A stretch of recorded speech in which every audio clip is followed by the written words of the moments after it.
marka topican maanta aan ka hadlayno waxa waaye topic oo aad loo hadalhayo oo adduunka oo dhan meel walba laga hadlo oo la yiraahdo food systems. marka food systems waxa waaye waxaa lala jeedaa systemka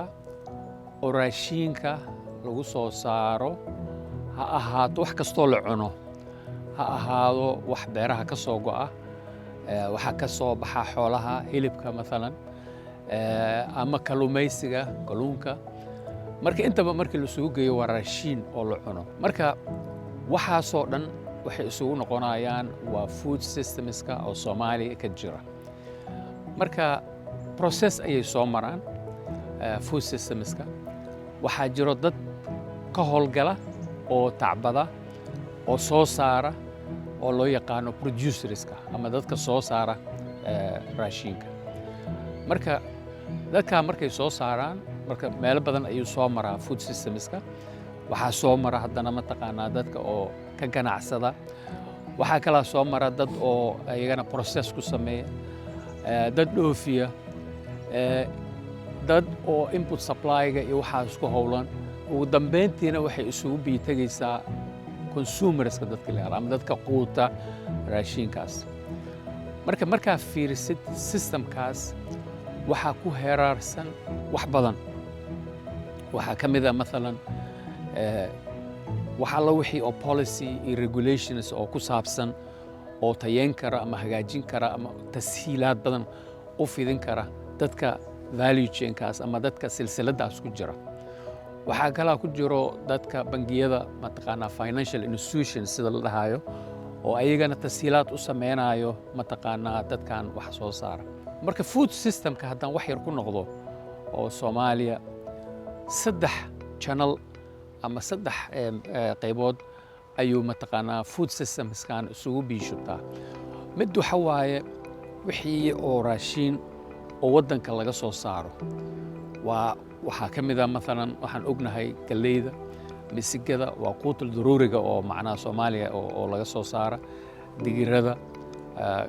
iyo salbokada iyo saliidda oo mataqaanaa sesame oil saliidda sisinta oo aad loo isticmaalo waxaa kala jiro khudaar badan oo waddanka ka soo baxo waa waxaas wixii oo local productionka ahaa oo Soomaaliya gudihiisa ka soo baxayay oo ah part of ama qayb ka mid ah food systemka laakiin waxaa soo raaca waxyaabo badan oo bannaanka laga keeno Soomaaliya maanta waxa waaye dadka inta ugu badan waxay isticmaalaan raashin bannaanka laga keenay maxaa ka mid ah bariiskan oo la cunaayo badankiisa waxa waaye wax bannaanka laga keeno waaye baastada la cunaayo wax bannaanka laga keeno waaye burka la isticmaalayo wax bannaanka laga keeno waaye baradhada la isticmaalayo oo wax bannaanka laga keenay iyo waxyaabo badan oo aan la koobi karin oo macnaha oo bannaanka laga keenayo spiceska ka mid ah hadda raashin oo gaseecyo ku jiro waxaas la keenaa wixii oo peanut butter ha ahaado waxaas oo dhan waa wax bannaanka laga keenaa oo waddanka ka soo bixin waxaa kala jiro oo food systemka oo contribution oo Soomaaliya ku sameeyo oo kale intaas markii laga baxo waxaa jiro raashinkan oo mucaawanada loo keenay iyada laftirkeedii part of the food system ayay ka mid tahay ilaan waxa waaye mucaawano badan ayaa la keenaa marka saddexda qayb markaa isku fiirisid waxaa badan kan bannaanka raashinka laga iibiyo oo la keeno iyo kan mucaawanada loo keeno labadaas markii la isku geeyo waxay isugu imaanayaan ugu yaraan 60% 70% marka maxaa kuu soo haray 30% kaliya ayaa adiga aad awooday inaad gudaha waddanka aad ka soo saartid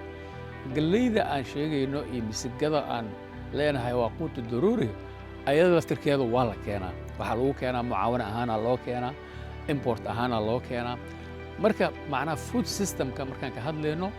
waxaasoo dhanaa isugu jiro chainkaasoo dheer